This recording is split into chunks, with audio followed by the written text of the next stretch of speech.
All right. Brandon, can you hear us? Yeah, you guys got me?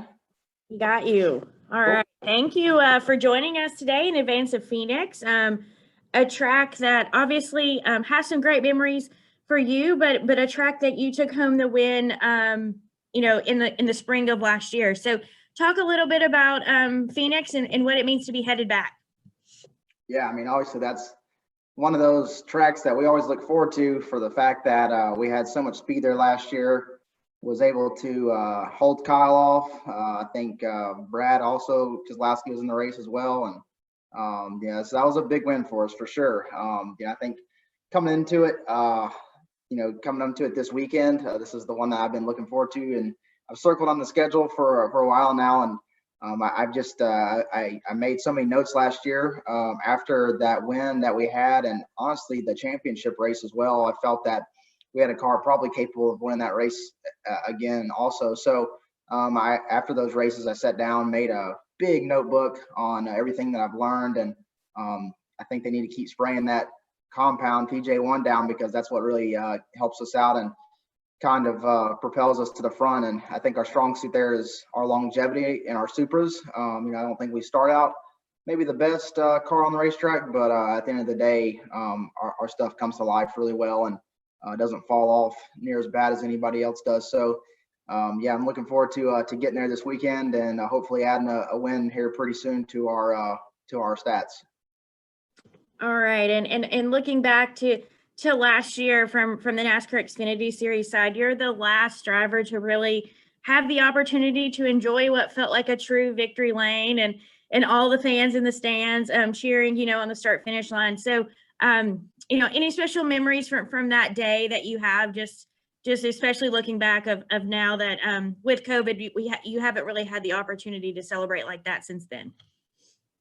Yeah, I mean that was such a different energy. I mean, I understand all the stuff that we have to follow and do currently, but it's nice to see these last couple of weeks even just a little bit of people back at the racetrack. I feel like that makes such a big difference. After that win, going into the other wins that I had, I don't think we had anybody there at the track, and it's definitely different for sure. You didn't think that it was going to be as big of a change as it really was, but getting out of the car and not hearing anything, you're still on cloud nine. You're still as happy as you can be. But, typically when you get a win with a packed house, I mean, you hear people, really screaming your name, cheering. And I think that really gives you another level of confidence, going into the next weekend to have just that little bit up in the stands, screaming your name. All right, we'll now go to questions from the media. If you have a question, a friendly reminder, feel free to raise your hand within the Zoom platform or send us a chat, and we'll get to as many questions as we can. To kick us off, we're going to go to Anton with ASN Media. Go ahead, Anton. Thanks, Amanda. Good morning, Brandon. You've had a strong start of the season with 3 top 5s in the first 4 races. How does it feel and how important it is for you to kick the things off this way? Yeah, this has been honestly the best start to any year that I feel like I've had in a long time. And you take out Daytona, I mean, I felt like in that race, that was the most confident I've ever been, making side draft moves, making aggressive moves to try to hold on to the lead. I just felt very confident that very, very first race this year. And even though we had the trouble there kind of towards the end, I still feel like it was a big step up from where we've been at super speedways. And then leading into all these other tracks that we've had, these mile and a halfs. I mean, we've had a lot of speed already to get going. At times race winning speed, and we put ourselves in position to be really consistent here, even on our little bit of an off day where we're still top 5, which is I think something to say for the team that we're bringing and the stuff that we're bringing to the track. And yeah, so that's been a very, very good momentum builder for myself into each one of these weekends. And not only that, I think that, you continue to, put yourself in these top 5 positions. It keeps setting yourself up for the next week, so we're going to have another phenomenal starting spot coming up here in Phoenix because of our position and finish last week at Las Vegas. So all that stuff is going to lead to more victories, more success in the series. Thanks, wishing you all the best for this weekend. Thank you. Okay, our next question will come from Lee Spencer. Thank you. Hope you're doing well, Brandon. Haven't talked to you for a while. Wondering how your side business is doing. A lot of people have bought sprinters in, during the pandemic. They want to get away, and I know you do custom stuff. How's the side business going? Yeah, I've actually the shop that I had, I've stepped away from that building and trying to currently sell it. So I've done everything for my buddy that I think I can, and he's still currently building just the same amount of stuff as he has, just in a different location. So I was pretty happy to kind of see him kind of get his feet started in that deal and continuing to build some stuff. So that is definitely still an option. I've still got a great relationship with him. It's just not in my hands as much anymore as it was, but that was a fun project for sure. I know we talked a long time ago about it. It's been a while, honestly, since we built that project. So yeah, I hope that he gets more business from the pushes and stuff that we made on that. And what are your aspirations for Cup, and what do you have to do to distinguish yourself among the other Xfinity racers? I know you've been on that tour for a while now. Yeah, I've enjoyed my time, in the Xfinity Series. I think that it's definitely one you don't want to overlook. I mean, there's so much that I've learned from an Xfinity Series as far as being aggressive, how to race guys, when to make the moves, when to not push the moves.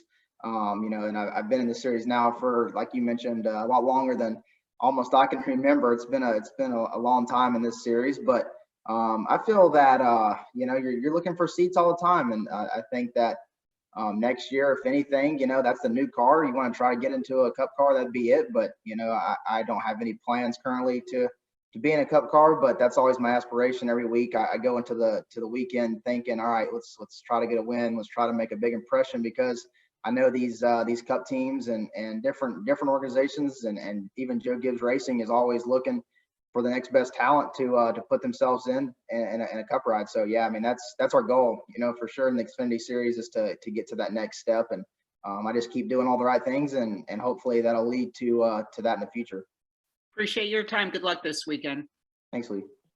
Okay, our next question is going to come from Claire B. Lane. Go ahead, Claire. Thank you. Brandon, as you strap in and roll off at the racetrack at Phoenix, what are your thoughts about it? Like, what initially do you have to think of immediately at that track at Phoenix? Yeah, I think the biggest thing is at Phoenix is when the heck to move off that bottom line. That's our biggest thing. Whenever that PJ1 comes in, that's when I come alive. That's my strong suit. But it's timing that correctly. I mean, I don't want to be necessarily the first guy to that, but I don't want to be the last either. I want to be just at the right time, because it takes heat in that compound. It takes a lot of stuff to activate that. So it's not going to be there right away. I don't think there's anybody going to be on track or anything before a race. So you got to kind of keep that in mind. But I think I did a really good job last year of telling myself in notes, when that was activated. And I'll definitely go back and watch this race and try to see when that was, try to get a good lap count on when that was. And typically that's a pretty fair assessment if you go back and watch the races. So that's going to be the thing that comes into my mind is when I can utilize that PJ1 as soon as I can. And when I do, I think everybody needs to watch out. So can you, while you're driving the car, or do you assess who moves first up into it? Does it matter who it is? And are you able to tell how they do and whether it works? I mean, you're in the car driving, right? Or is it just when someone goes up, you wait for just one or several? And then how do you assess it? How able are you to assess it while driving? I leave that up to my spotter, Stevie Reeves, the most. I think that he's got the overview of the track. He can see everything that is going on. He can also see with his just naked eye where I'm losing time, where I'm gaining time. And I don't care, honestly, who it is. I just care to see a speed change, So if somebody were to get up there, start making some lap time, start making more speed than we are on the bottom, then that's our cue. That's okay. Obviously it's better than where we're running, so we need to start moving our way up there. And typically, as a driver, if you're not going to rely on your spotter, I think typically you would wait to maybe watch the rubber change. You would want to watch the way the rubber kind of starts smearing up the track, and you typically would chase that, I think. But I do a really good job of trusting the guys that I have on the team, and I think Stevie does a fair job of assessing, as quick as possible when the speed changes on those different lanes. And I react accordingly to that. And I always have in my mind the two different, mark points that I need to hit to change lines. If you go to the top line, your lift points and things are obviously going to be a little bit different. So you need to be on the fly, ready to change those as quick as you can. Typically, it does take about a lap or two to really get used to and acclimated to that next line. But if you can do it as fast as the other guy, then you're going to be in better shape. Well, good luck in the race. Thanks a million. Okay. Yeah. Thanks, Claire. All right. Our next question will come from Chris Knight. Go ahead, Chris. Hey, Brandon. Thanks for your time. The ARCA Series has a race on Friday night at Phoenix with the General Tire Rubber. How treacherous can that be for you guys on Saturday with no practice, no qualifying? Yeah. Hey, Chris. I think the biggest thing, man, I don't know. I know we've had multiple weekends with ARCA being there with the Xfinity Series and the different tire. I think that my crew chief, Jeff Mendering, probably has the notes on that and how much that really affects our tire, but I don't think that it'll last very long. I think that when those guys run on that rubber, it doesn't take long for our cars to pull it up. If anything, it'll get blown off after their race. And I think that if anything, we'll pick the rest of it up on our tire and clean it off, and may not last very long. So that's kind of my thought process on it. I don't think that the ARCA cars utilize the PJ1 typically as much as us as well, so that'll be also something to see if those guys get up in it as much as we do. I know each year you keep getting more wins and more top fives and more top tens. Did you guys set any goals prior to coming into the 2021 season? Like, okay, this is what we wanted to do. Kind of like, what Briscoe did last year. You said you wanted to win 9 races. Did you guys say any type of goals that you want to do, or was it just get yourselves in a good position to go out and win the championship this year? I definitely set some personal goals for sure. I mean, I came in this year and, personally, I just wanted to have pretty much 25 top 10s, I think 15 top 5s and 5 wins. And then you go down to the last and it's 1 championship. And it's kind of the way I've bracketed it and tiered it down. And, I think that leaves you about 8 races or so to kind of have a bad weekend. I mean, you're not going to have a phenomenal, perfect season. You're going to have mechanical failures. You're going to have, things and people take you out of contention to win races. And I think you need to realize that, I don't think you need to come into these races saying top 5 every single weekend, because I don't think it's possible, man. There's just so many factors to be posed to, so that's kind of the way I'm taking the year. We're already on track pretty well. I think we've had a bunch of top 5s to get going here, and you take out Daytona, have been really, really good. So now that's kind of the goals I've set. And I think that's what it's going to take to get to the Final Four and have a shot to win championship. Thanks, Brandon. Best of luck this weekend. Thank you. All right, we'll take our next question from Marty Sakala. Go ahead, Marty.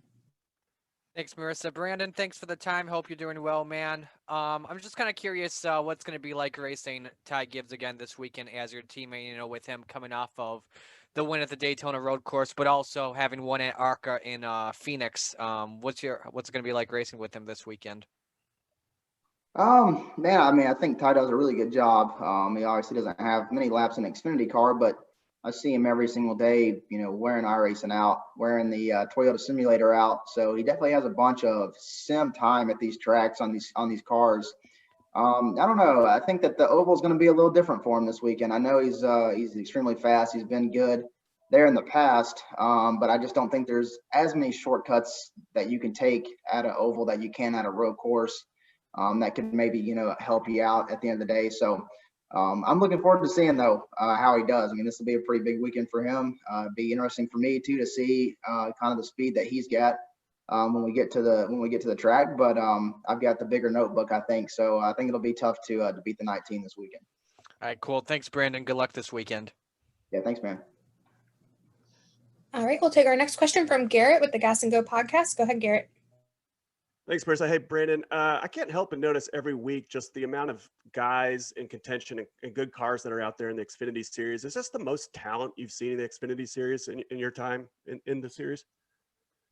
I don't think so, but I don't think it's any less than we've had either. Every year, you lose typically some of the big names that everybody comes up with, but there's always just new names created, and I think that it just maybe just keeps moving the brackets up a little bit. I'm not sure really, but I do feel that the competition has been the same as it always has been in the series. I just think that, obviously you're going to have some of the best in the series move up if there's positions in the Cup Series, and then the next bracket's going to move up in the Xfinity level, and they're going to be the tough ones to beat. You're always going to have that group that's really tough every single weekend. And I think right now, I do know right now that we are a part of that group to kind of contend for every single week.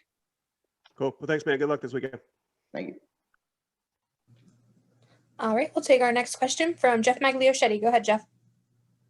Thank you, Marissa. Brandon, thank you for joining us today. Good morning. I was hoping, since we're coming up on a year into, the quote unquote social distancing era, I was hoping you could please describe what it's like to be a developmental driver with one of the top teams in NASCAR during this process. Like, is there anything that you've lost during this process? Is there anything you've particularly missed as a developmental driver in the Xfinity Series?